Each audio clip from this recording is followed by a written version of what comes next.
I'm kind of confused, but anyway, I'll wait a bit. I'll explain. Like, I'll try and do the job that apparently there's a lack of in the Shadowverse community. So I'll try and help you out a bit if you want to learn Puppet Portal. So one of the main cards that yeah, Orchestra is a main girl, so you want to choose one of the, but she's not like your sole win condition, but she's fairly self-explanatory. You want to fuse 3 puppets to her, preferably over the course of 3 turns, because then you can get your 3 slightly better puppets out of it from the fusion.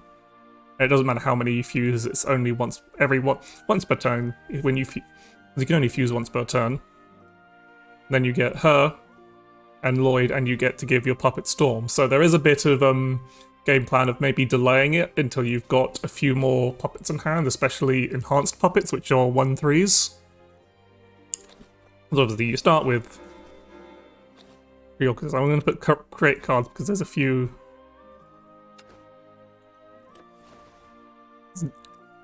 And then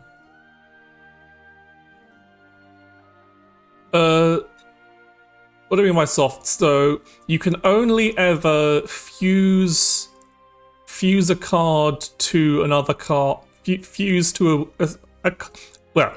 So let me go there. So you can fuse to a card, to one particular card once per turn.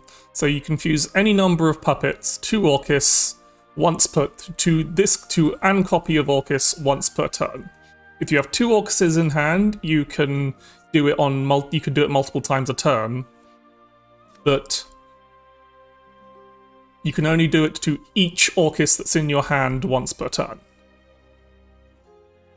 And regardless of how many also you can fuse as many puppets you want. Yeah, so it's not all Orcuses; it's just that Orcus. So yeah, because I know that's a thing in Yu-Gi-Oh, where they have to have cards that say you can only activate. So yeah, I get where you're coming from.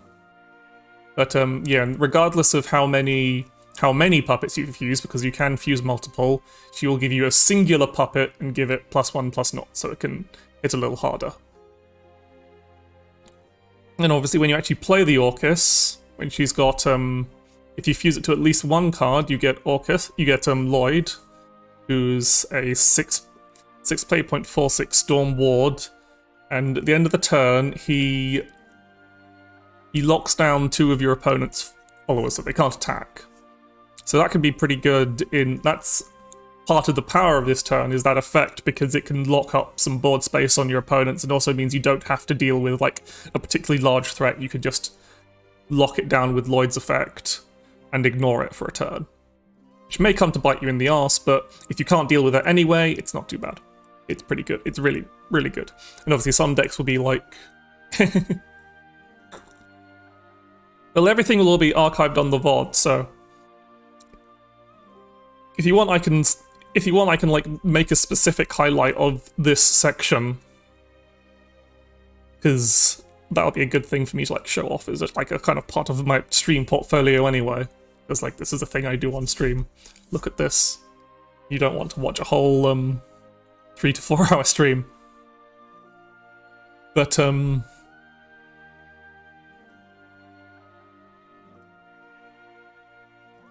it's no bother at all. As I said, it benefits me to do it as well also. It's something I need to kind of like get into the habit of anyway, so I'm gonna do it whether you want me to or not.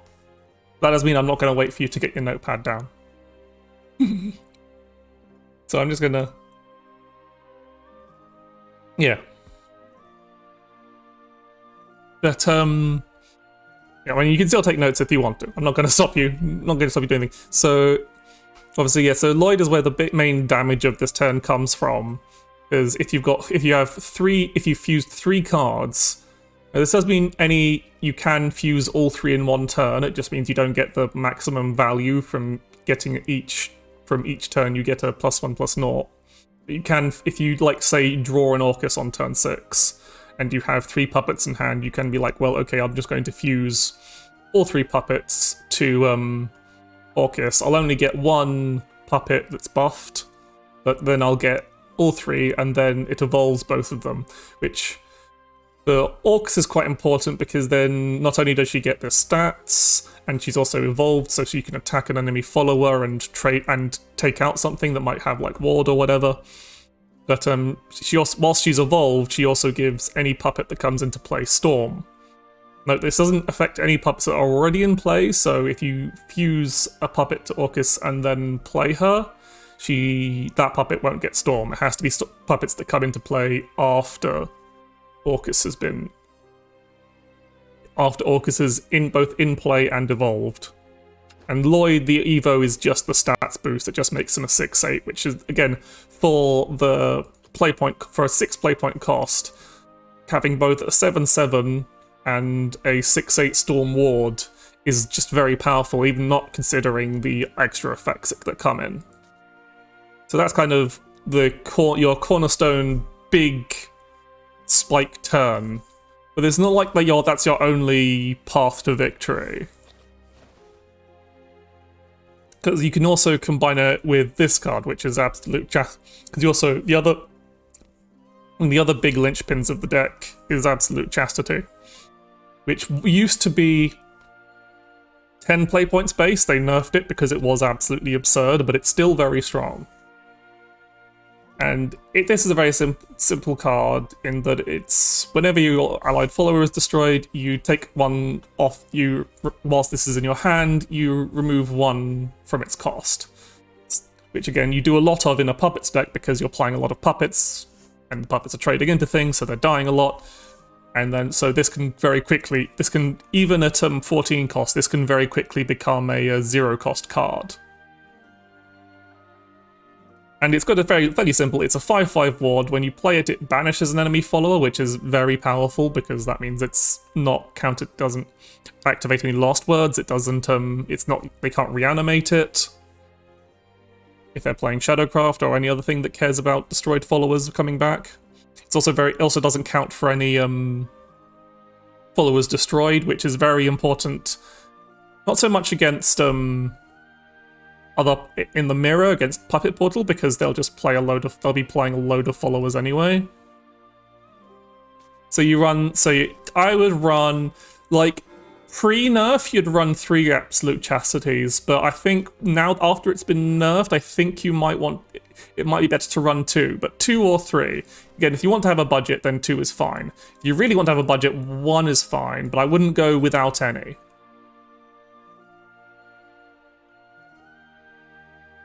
But yeah, the other strong part of it is it's not just a 5/5 ward for effectively free most of the time, but when you evolve it, you draw up to 7, which again, very powerful because you can dump your hand, you can fuse a bunch of stuff to Orcus, you can then play Orcus, you can then play any puppets left in your hand, and then you can evolve Absolute Chastity and refill your hand. So it's kind of one of your main forms of hand refill. So when you're cutting it down, what I'd replace it with is cards that draw cards, and which is the standard. And there's a lot of options for card draw in Portal, like Trigger Happy Puppeteer is not played most in a lot of decks, but it is a very good card in if you're if you're on a budget, because it's still decent card draw and it's a decent amount of makes 3 puppets on Evo. Sure. What is the question?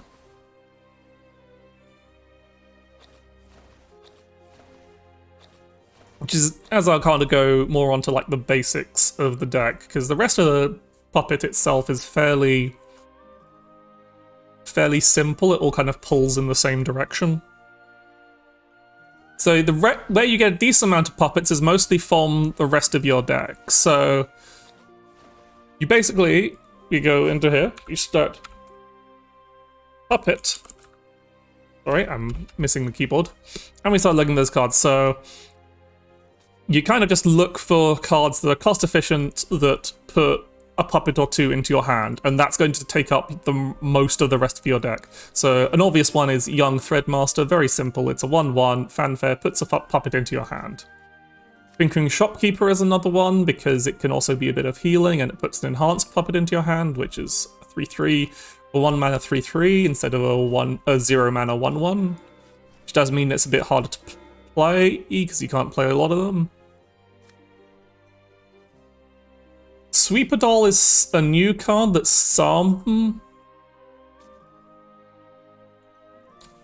you just kind of want to pull them from...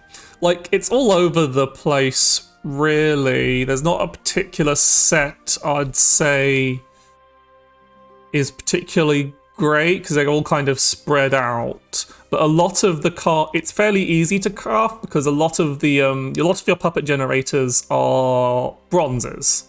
So Young Threadmaster, Craftsman Pride, Craftsman Pride is a very useful card because it's very versatile, because you can obviously, the easiest thing to do is just to get the puppet and the enhanced puppet, because that's 2 puppets, that's pretty value. Yeah, you need vials to craft them, but as I said, you can, by doing a bunch of the kind of solo content in the game and just playing through, you'll easily have enough vials to craft like a lot of because you'll need to craft a fair few. But actually, I'm going to, and the thing is, you can't see the actual sets, but you wanted to start with puppets because you want, which you want, like yeah, as I say, if you're specifically looking for puppets, then I'd actually say avoid Celestial Dragonblade, the latest set, because that's mostly got artifact cards. It's got a few good it is the set that contains Absolute Chastity, but on the whole, it's a very they were very printing out with. So I'm trying to remember if I go into just the card list. So if we look, that's not the card list, that's the deck list. Sorry, I'm thinking faster than I'm clicking. That's unlimited. Ah, God. I'm clicking faster than I'm thinking, sorry. But we go into just the card list, and now we can filter cards by set. So we look Portal Craft, and I think was Roar of the Godworms probably is what has Orcus. So I'd probably start grabbing I'd start grabbing Roar of the Godworm to begin with, because it gets you, like, whilst it's only got some of the pieces, it's got some of the more expensive pieces. Like, it's got Orcus, it's got Summon Divine Treasure, which again got nerfed but is still very good. Summon Divine Treasure is just kind of like a bit of a utility knife card. It's a very Swiss Army knife. It does a lot of things. So you can you can play it at various levels, because it has these enhanced effects. So you can either play it as the spear for board clearing and face pressure. You can play it as the shield to protect yourself from burst damage.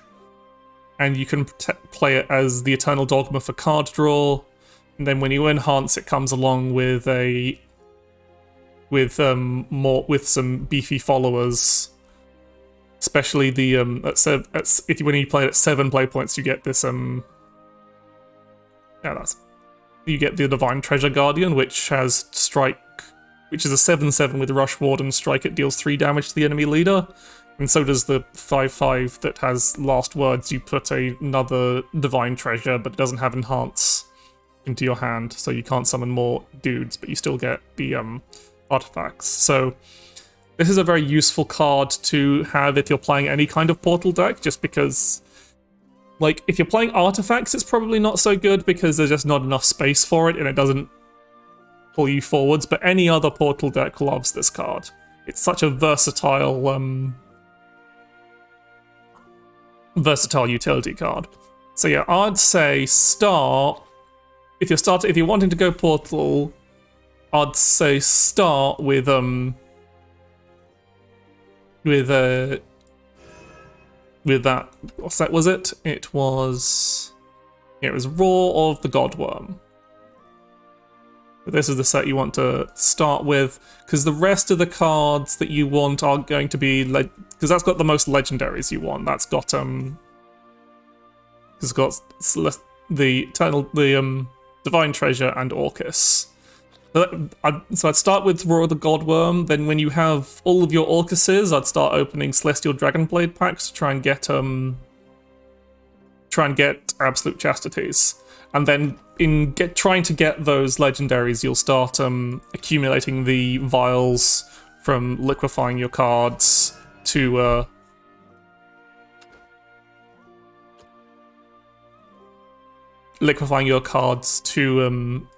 craft the rest of your deck. 'Cause a lot of the rest of the deck there's a couple of golds, but it's mostly I probably should have saved that deck. So let's just go back to the deck menu screen and put that up. So you're just going to add so this is kind of like your basic set of puppet cards. Sweeper Doll is sometimes put in, but because it only generates a puppet when another follower evos, it's not that reliable. It does give them Bane, which means they can take out some stronger threats. So she's a possible inclusion, but doesn't see play in every deck. So like Craftsman's Pride, which goes in every puppet decks, and even some other puppet decks, because it's pretty versatile. Because the forged weaponry you can get from it can push a lot of damage, because Rally 10 as a... Okay, the two I put in are Young Threadmaster, which is a very simple one play point 1/1 that puts a puppet into your hand, and Tinkering Shopkeeper, which is another 1/1 that puts an enhanced puppet into your hand when it dies. And an enhanced puppet is... So whilst a normal puppet is a yeah, it might have. So yeah, whilst a normal puppet is a I can do these both off the Craftsman's Pride, which is a normal puppet is a 0 play point 1/1 rush. The enhanced puppet is a 1 play point 3/3 rush, and they're both treated as puppets. So anything that asks for puppets like Orcus will treat the enhanced puppet as just a regular puppet, so you can fuse to it, but it will only summon a regular puppet and buff it. But obviously that one is free because it doesn't cost any play points when you're fusing. But yeah, these are just basic 1/1s that give you puppets. And the Tinkering Shopkeeper has this nice little extra bit where if you play it after 10 followers have been destroyed, that 10 of your followers have been destroyed this match, which again as puppets is very easy. You're going to have a lot of followers destroyed. It heals you a little bit, which is nice. It also has the festive trait, but the festive trait doesn't really matter here. You're not building a festive deck. False Puppeteer is an Ogue that isn't played much, but it's still pretty good. I probably wouldn't put it in decks right now. I think the 2 play points slot is a bit too competitive, but if you're missing some of the golds I'm putting later, it's a good substitute. So like this is, it puts an enhanced puppet on Fanfare, and when you evolve it, it puts both a puppet and an enhanced puppet into your hand. It's really nice. Also, I didn't explain Craftsman Pride properly. Basically, you choose 2 of these 3 and put them into your hand. So you can either have 2 puppets, or a puppet and a forged weaponry, or an enhanced puppet and a forged weaponry. So it's nice and versatile. It gets you a lot of things. So yeah, in most decks I probably would put False Puppeteer in, but only if you're missing some of the stuff like Inauspicious Puppeteer, which is a very powerful card. So this one takes a little bit of explaining. So first off, it's just a simple Fanfare puts a puppet into your hand. So that's decent value, but it is a 2 play point 1/1, so you wouldn't think it's that good. But the main thing it has is the effect of whenever another allied follower is destroyed, give -1/-1 to a random enemy follower. This is explicitly different from damage, because it's an effect that's applied rather than dealing any damage, so it circumvents any kind of like damage protection or any thing.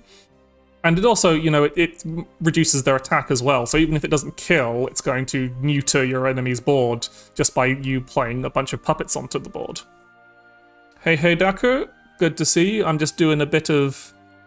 I'm like doing a little tutorial of...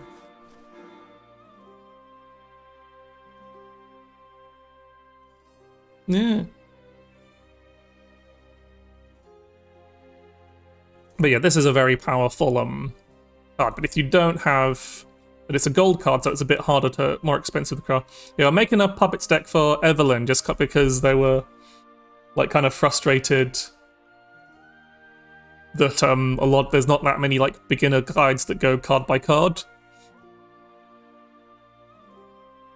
Like, I'd say puppets are still alright after the nerf. Like, obviously, like, I don't want to get into meta stuff. I'm just making a deck for reviewer. Rather than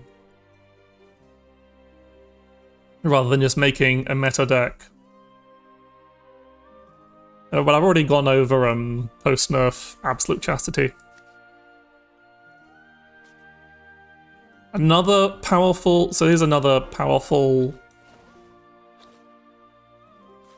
Obviously, one of the things when you're starting out is I'd say don't be too afraid to like liquefy your animated cards unless you're really fond of them, because they liquefy for more vials, and vials are very important starting out. So if you see an animated card and you're like, I don't really care that much, then just liquefy it. Just get your extra vials. It's much more worth it. Obviously, I've got more than enough, and I like the animated blossoming flower doll, which is a very... So this is another very powerful card that I think was in Roar of the Godworm as well. So this is a card you'll get plenty of because it's bronze by opening those packs.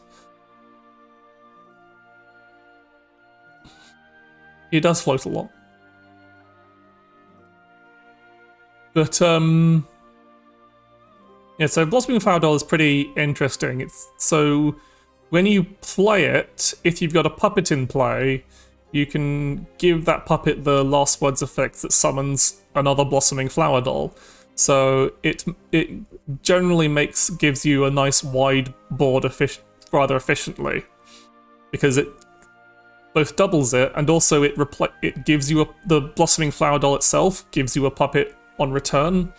So when you think about it in terms of like numbers of followers, you're getting out of one card, you're basically, if you hit a puppet with this, you're basically getting 3 cards, which for things that care about followers destroyed, and there's like the stuff that cares about the number of followers destroyed, that's very important.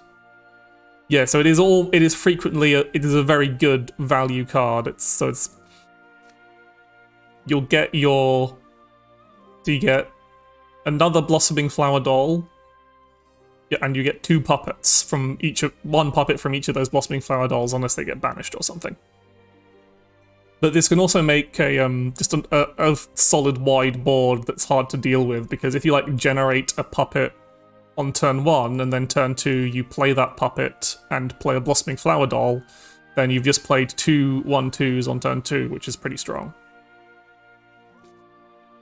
And you might have traded something out with the puppet, or also the young Threadmaster. So you can make a very wide board with it. Puppets Assemble is a newer card that's a fairly simple... It works in a similar function to Craftsman's Pride, but is a bit less functional. It's 2 play points, put 2 puppets into your hand, which is pretty good. And then if you rally 10, which is if you've had 10 followers come into play during the course of the game, those puppets get last words. Put a puppet into your hand, so you get puppets that give you puppets. So that's 4 puppets in 1 card when that's active. And like 2 puppets for 1 card is pretty good as well.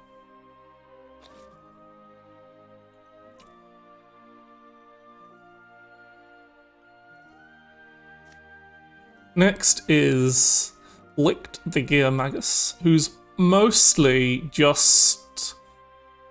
you'll play him just to get 2 puppets into your hand, because he puts a puppet and an enhanced puppet into your hand. The second part of his effect, the 20 allied followers destroyed this match, is mostly just as like a separate alt win con if the game is going on too long. But you can play for it depending on the matchup, though obviously that's a bit more advanced. That's something not even I'm fairly certain of. But yeah, most of the time you play him just because he's one card that puts 2 puppets into your hand, which is pretty good. And if you need a little bit of healing, you can evolve him and then play some puppets, and you get a little bit of healing from that. So if you have him, you play him. If you're going to... As a cheap option, Toy Soldier is a maybe, Automation Knight is a maybe. You probably put Kakakuri Servant as just a cheap puppet generator as well. So it's not as good, but it's still cheap, it's efficient, it's playable. Again, if you've got Inauspicious Puppeteer but not Licked, or one of these two, you can also sub in False Puppeteer as another cheaper option. You can also put in Revised Experiments just to kind of fill out the deck if you want. It's just a 0-cost spell that puts an enhanced puppet into your hand. What does Dull Lady do? Dull Lady's last words put enhanced into place, so she's also not a terrible option.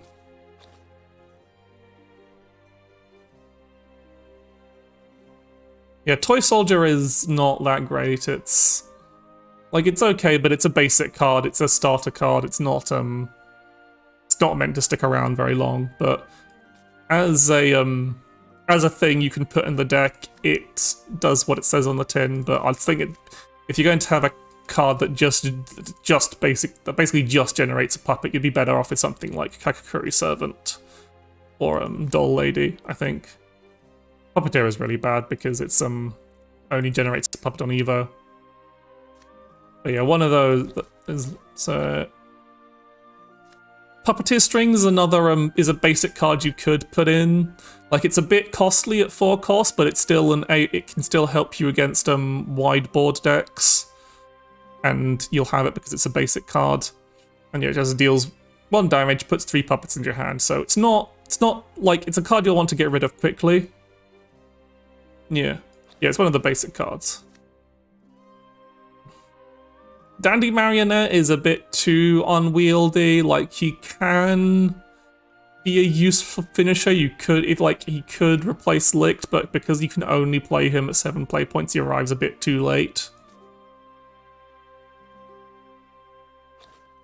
But and then of course we've got Orcus. So this is like the puppet core. This is all your main puppet generators, and that's over half the deck. So over half of your deck generates puppets, or like uses puppets in some way.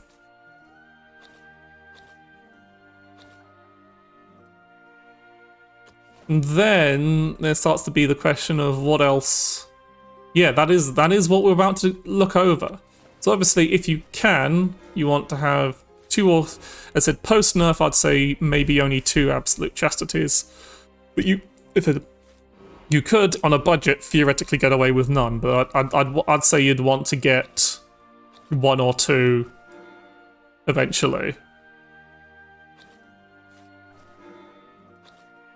But yeah, so a lot of the other cards you'll want is mostly a lot of card draw and board control. So I'm just trying to remember. So another card you can have. The one, if you want to, though she's not entirely mandatory, but probably is another legendary card, is Lashena, who generally synergizes really well with having lots of followers destroyed, as is her role as Omen of Destruction. She's a fairly complicated card, so I'll try and explain. So when you play her, and you don't have at least 10 followers destroyed, you get to pick one of these cards. These two cards, New Prayer and New Destruction, are basically two sides of the same coin. They are artifact amulets. The artifact trait doesn't really mean much in this deck. That when they're in your hand and a follower of yours is destroyed, they get a 1 cost removed from them. Their cost is reduced by 1, and they start at 8. And then on the fanfare, the New Prayer heals you for 4, and the New Destruction deals 4, and then at the start of your turn, they deal 2 the Prayer heals 2, the Destruction deals 2 to your enemy. And if you have both in play, they deal 4 at the start of they deal or heal 4 at the start of your turn. So most of the time you'd be picking New Destruction because you want to killing your opponent wins the game. But against like really aggressive decks, you'd be picking New Prayer. The other option is something you don't really take as an option unless you really, really need it to deal with a threat, is the Melodious Monody spell, which is a 0 play point spell where you destroy an allied follower or an amulet without countdown, which doesn't mean too much in this deck. We don't run any countdown amulets. To deal 3 damage to an enemy follower and then 1 damage to the enemy leader. This you don't usually pick because it doesn't win you the game as much as say New Destruction does. But it does when you have had 10 followers to destroyed, you get all 3 cards, so you get the Prayer, the Destruction, and the Monody, the spell, and so that's a nice bonus to get alongside it. Note that the Shenna and the amulets themselves are all immune to destruction, so you can target them with the spell and they won't get removed and they won't get destroyed, but the spell will still go off. So that's a bit The other main important thing about the Shenna is her evolve effect, where she reanimates a 0 cost follower, a 1 cost follower, and a 2 cost follower. So reanimate, if you don't play much Shadowcraft, brings back the highest cost follower of that play points that has been destroyed this match that you control. If you've got multiple of the same cost, it just randomly picks them. So Reanimate 0 is almost always going to be a basic puppet. There's no other 0 cost card in the deck. That's the only card that's ever going to generate. Reanimate 1 can hit a few things, like it can hit your Tinkering Shopkeeper or Young Threstmaster, but it can also hit enhanced puppets, or a Ancient Artifact, which is a card you'll probably be summoning through a few other effects. And Reanimate 2 can summon a bunch of things, like it can summon Inauspicious Puppeteer, it can summon Blossoming Flower Doll, and a few other cards that we'll be putting in later. So the Shenna's just generally synergizes well because she makes a wide board, and she just synergizes a lot with the fact that you're having a lot of followers destroyed. Especially because you'll play her and then you evolve her, and that's 3 more bodies on the board that then get destroyed. And especially since you've played her, you'll have like your New Destruction or your New Prayer in hand, so that can get discounted very quickly just from the Shenna alone. Another card that's frequently included that's just here is Jetpack Gunner, who's kind of like a generic bit of extra damage. Because he has Storm, so he can attack immediately, and when you play him for higher play points, he can attack more when you play him for his Enhance effects, he gains the ability to attack more times per turn. And so that means if you play him on for 8 and you evolve him, that means he's hitting for 12 damage on his own, which is pretty strong. And also, when he's evolved, every time he attacks, he summons an Ancient Artifact, which is just a 3/1 rush, which is nice. Again, the deck doesn't particularly care about artifacts as a trait, but it does care about followers being destroyed. So Jetpack Gunner is a good card you might run 1 or 2 of, but yeah, he can clear boards pretty well as well. Like, even if you're not killing, you can, like, play him. If your opponent doesn't have a ward in play, you can play him, like, at 6, attack twice, and then use the ancient artifacts to, play him for 6, evolve him, attack twice for 8, and use the ancient artifacts to clear off your opponent's board. So even if he's not killing, he can still be a very powerful turn. Just let's go down before we go up.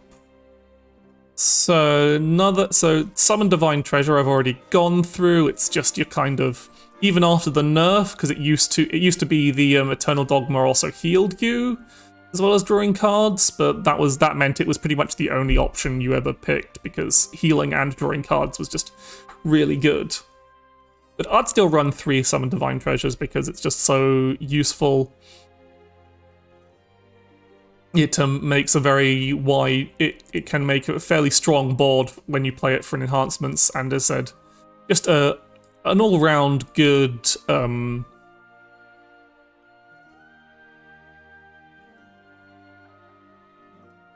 all-round good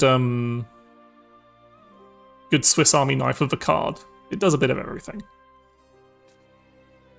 Merciless Voiding is an artifact card.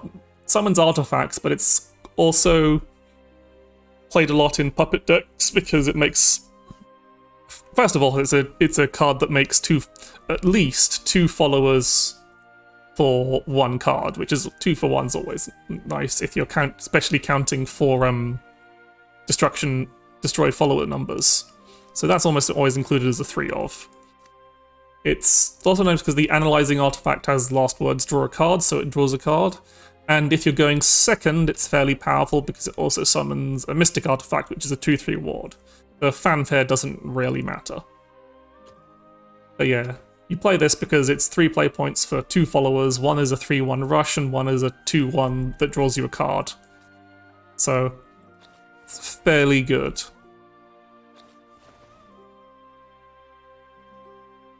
Angel's Blessing is a kind of card you just put in if you need more card draw, because it's just 3 play points, draw 2 cards. If you're going second, or somehow have some Evo point recovery, which I don't think the deck has anymore, which is a shame, then it's also a bit of healing and is more efficient because you recover 2 play points. So we're kind of getting full, so I won't put any Angel's Blessing in the deck right now. Uranus is a bit of a tech card, but then we're just making the deck a bit too expensive with all that we've already put a bunch of legendaries in the deck. So I'll probably go through some alternatives. Like Lishena you probably do need, but Summon Divine Treasure you could do without. There is probably some cheaper options there. But, right, what are we looking for? There's not really the space anymore for the Kasim package, so I'm just going to skip that for now unless we're doing...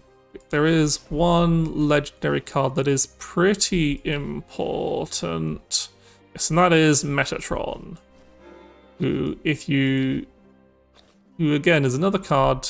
I think Metatron is and Metatron is another card in Roar of the Godworm. So I'm pretty sure. I'll double check. So that's another reason to buy that set if you're looking for a puppet deck specifically. Also, Metatron's just a great card in a lot of decks.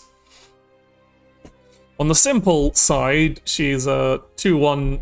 She's a 2 play point 1/4 ward that pings the enemy's face and heals you for 1, which is nice. It's decent. A 1/4 ward for 2 is pretty good. It can stop a lot of early aggression. But the main reason you play her is for her effect when she's evolved, which is at the end of your turn, if you have more Evo points than the opponent, you get an empty play. You ramp. You get an empty play point orb. But this typically is something you play on turn 4 when you're going second to kind of... This is the kind of like going second advantage they kind of put in to kind of like make some decks that struggle going second a bit better. But yeah, I'd highly recommend trying to get a set of Metatrons because not only is she's very good in Puppet Portal, because the being able to ramp in this deck is pretty strong, because if you play that, if you get on turn 4 and you play this and evolve it, and then you play any amount of 2-drops both sides, then when you go into turn 5, you'll actually have 6 play points, so you can drop down Orcus on turn 6, and that's a very, very strong turn. Like, setting down Orcus on turn 6 is very hard to deal with unless your opponent is also ramping, which they'll only be doing if they're playing Dragon, or if they just have really good removal options. But yeah, that's why Metatron is especially good in Puppet Portal, because getting Orcus down a turn earlier is very, very strong.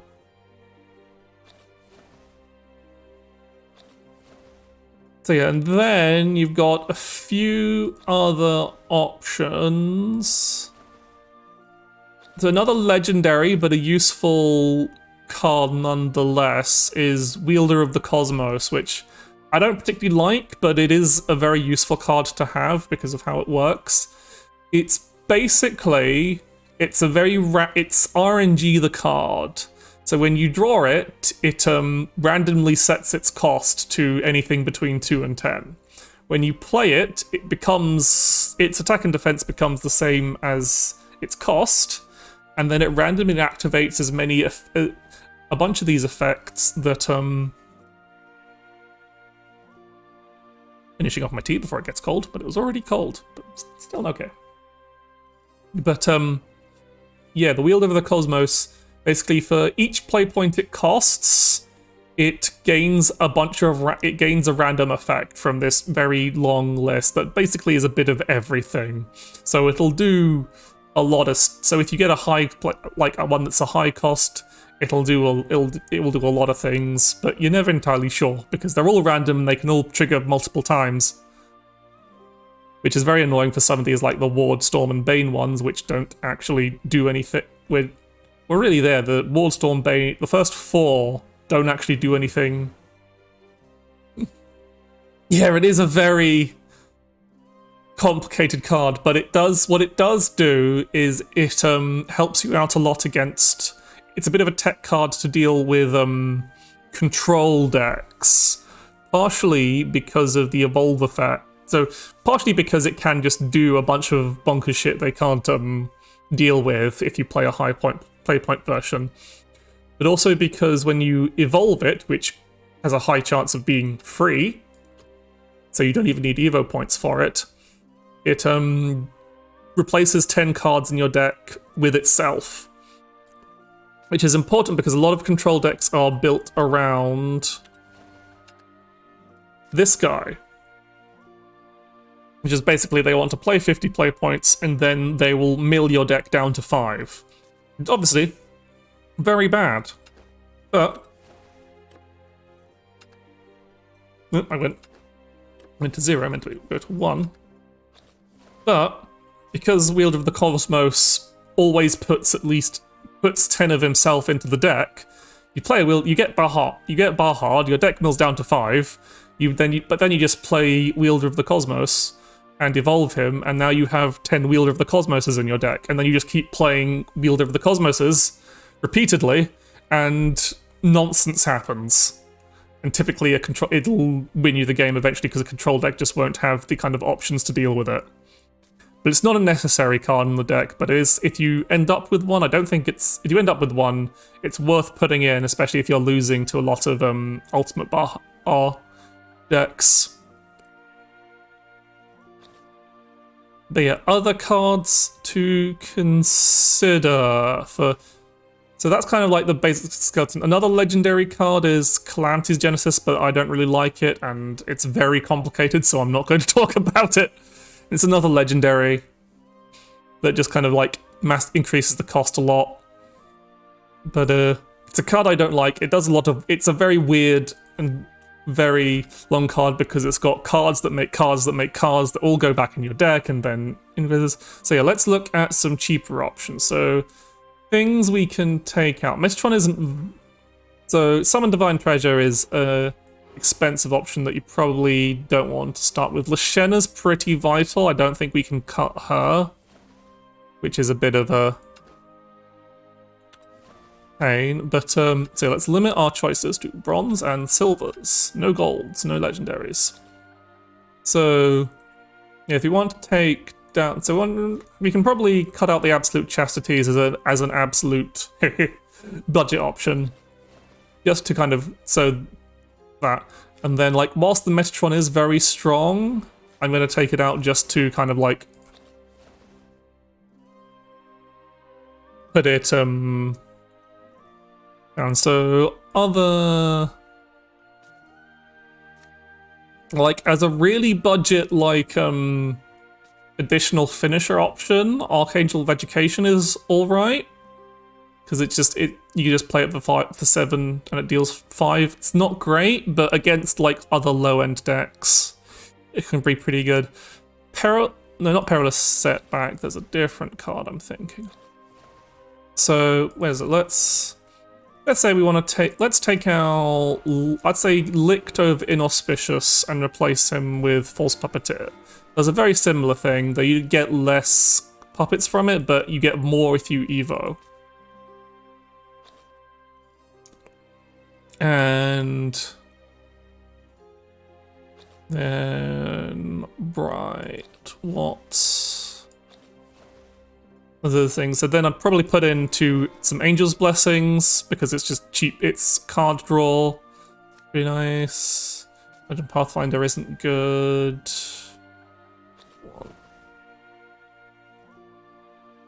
Don't want any of those. As I said, Puppeteer Strings is very budget because it's a basic card. That's as said, can be pretty helpful when you're still building the deck out. And I'd say,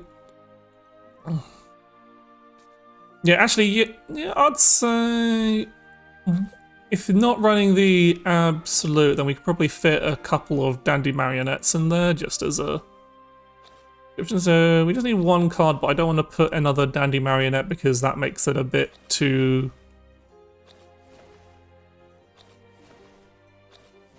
Shoot, so there's probably actually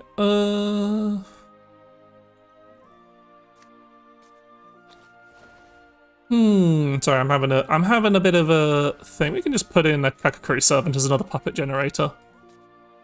So this is what I'd say is like absolute budget. Like, so you have to have 3 Orcuses. You really should have 3 Lashenas. And you should have at least 1 Jetpack Gunner. Like, you're probably going to run out of.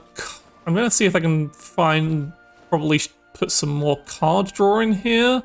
Because I think without Absolute Chastity, I think I'll take out Dandy Marionette. I don't think he's very good.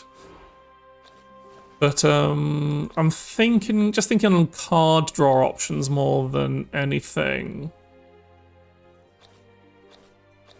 Because without Absolute Chastity is a very useful card draw option, so I'm just seeing if there's a good replacement for it. Like, Inner Discovery is not terrible, it cycles, but kind of want something a bit better there. Robopup's pretty alright in, I'd say Robopup can work in Portal. You've got a few artifacts, you've got the Merciless Voidings. I'm just double checking to see if there's nothing I'm missing, but it might be Robopup. What do you do? You're rubbish. You're good. Like Mechanical Analyzer, kind of. Like maybe Mechanical Analyzer because it is draw 2 cards, but you don't have ways of manipulating resonance very well, so it's hard to give it rush, which is a bit awkward. Measuring Disguises can't be attacked, yeah.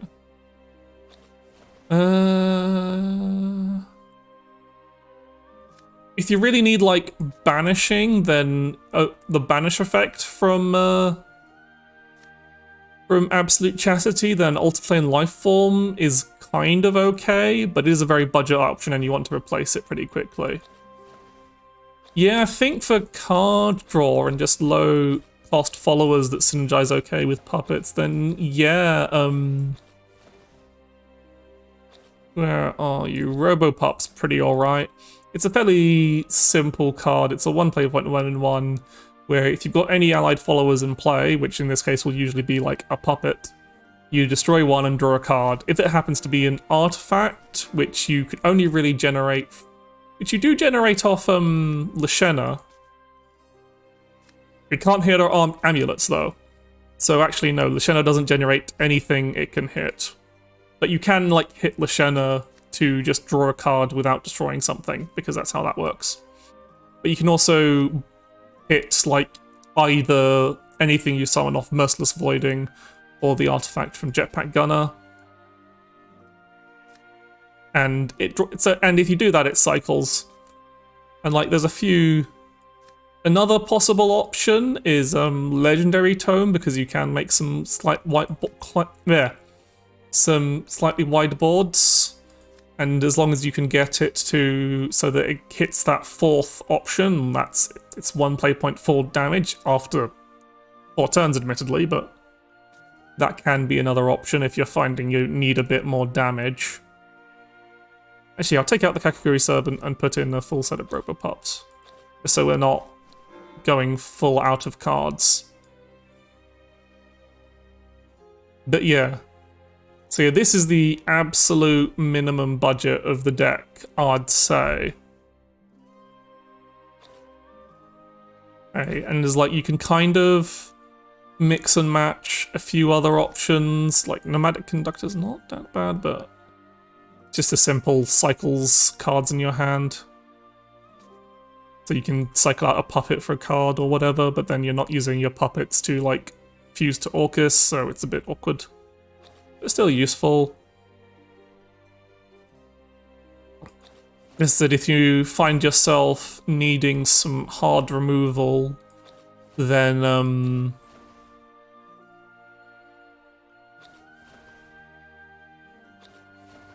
Skewering Snare is a pretty simple option. It's just 3 play once destroy an enemy follower, deal 2 damage. But yeah, so instead, yeah, if we were making this really, really budget, then we take out the Inauspicious Puppeteer and replace it with Kakaguri Servants. But as I said, that's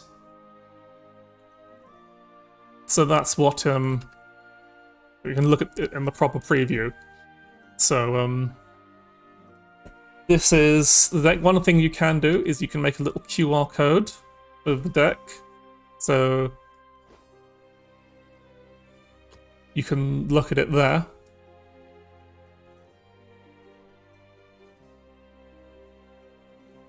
Yeah, so this is absolute budget, minimum budget puppet portal, I'd say.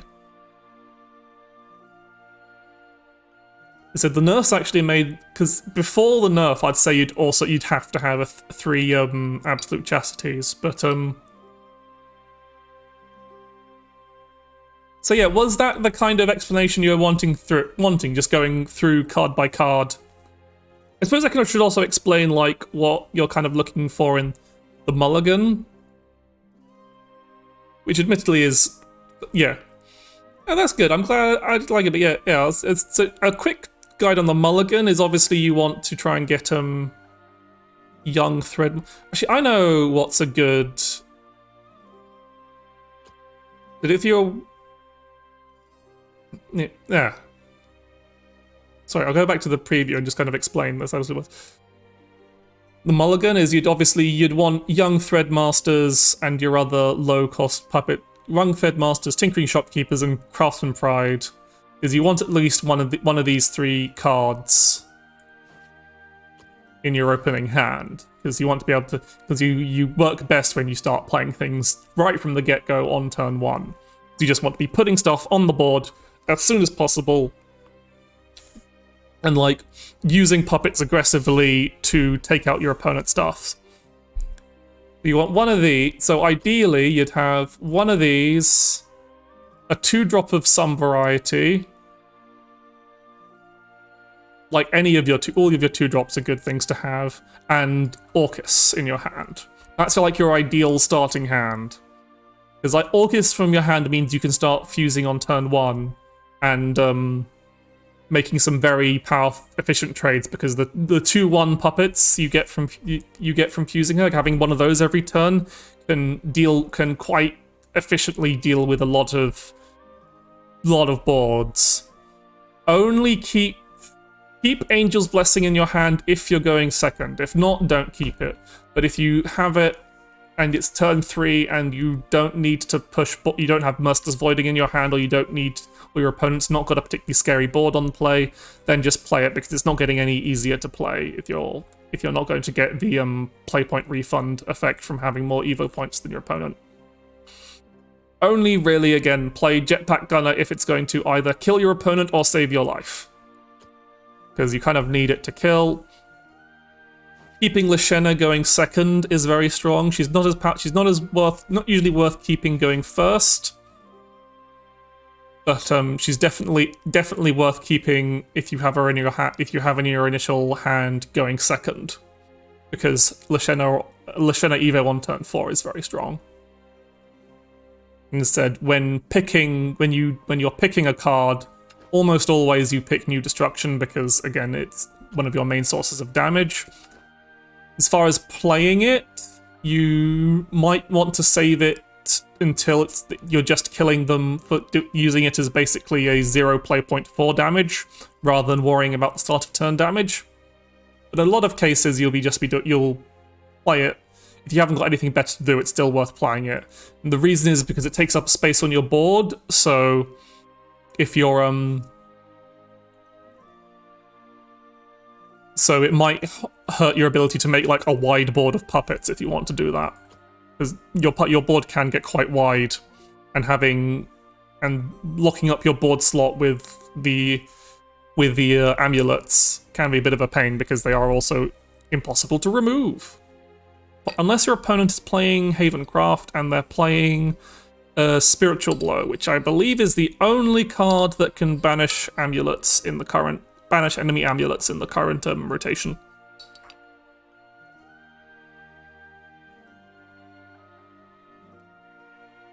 And then, yeah, I think Puppeteer Strings is one of those is a basic card that's actually stood up pretty well. Like, it is not quite enough to be in like a full proper constructed deck, but anything below that, it's pretty damn good. Especially when you're dealing with, I think right now it can be pretty handy, because you're going to be playing against a lot of people play Artifact, which makes wide but small boards as well, and this can, yeah, it can really quite it can dent the board a lot, and like 1 damage to everything and then 3 puppets can clear out a lot of stuff on turn 4 or 5. Especially if you can like fuse one of them to an Orcus, or play a enhanced puppet alongside it. So like, this will still, like, in most cases it can still clear a board. But especially if you've got some other puppets already in hand. And again, if you've got Orcus, if you've got... Yeah, that's the main strength of a puppet deck, is generally you're always able to trade off your stuff efficiently, and you keep a board open whilst your opponent doesn't get to have a board, basically. Because you're playing stuff to make puppets, and then the puppets are trading the boards whilst your stuff is just going face. So you kind of whittle them down until you have a big kind of finisher turn that involves Orcus or Jetpack Gunner, and usually a Lyshenna Amulet or 2. So yeah, that I think covers the deck as a basic. So yeah, as I showed you what I kind of put in as upgrades. Another useful card that you can consider is a gold card. The useful golds to kind of upgrade the deck is thank you. Yes, I've just lost few. There's a useful card to the deck is Guiding Bellringer Angel, which it's a 0/2/2 2 play point ward that has a damage shield like Divine Shield if you've played Hearthstone many times, but yeah, just eats a hit of damage and it's got last word draw card, so that's it's a very useful card to kind of like slow your opponent down. And also it's got a fairly strong evolve effect because it draws you a card and then it gets it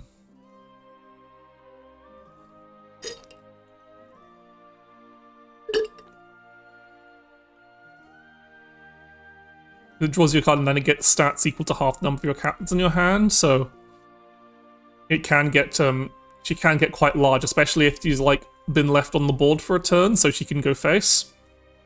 So that's Guiding's a very good value craft because she can go in basically any deck that isn't like hyper aggressive. But Greater Will is another alright card as a kind of tech option for dealing with like either a large follower or large leader damage, like large effects from your opponent's leader. Obviously doesn't stop any kind of spells or fanfares, but can be useful. Like, I wouldn't run more than one of it, because it's just, in this deck, it's just a tech option. There are other, like, Runecraft decks would probably run more than one or two of it, because they like cards to cycle. And then there's obviously, just go through, I'm just checking through another few, gold options. Fina's kind of a tech card, but isn't really used that much. And Glittering Angel hasn't really been that useful. Not that many people are running powerful invokes right now. And Cyclical Fate is not useful at all. Does Aral do much? No, Aral doesn't do much in this deck. So yeah, that is... I'm going to save this deck as budget. What?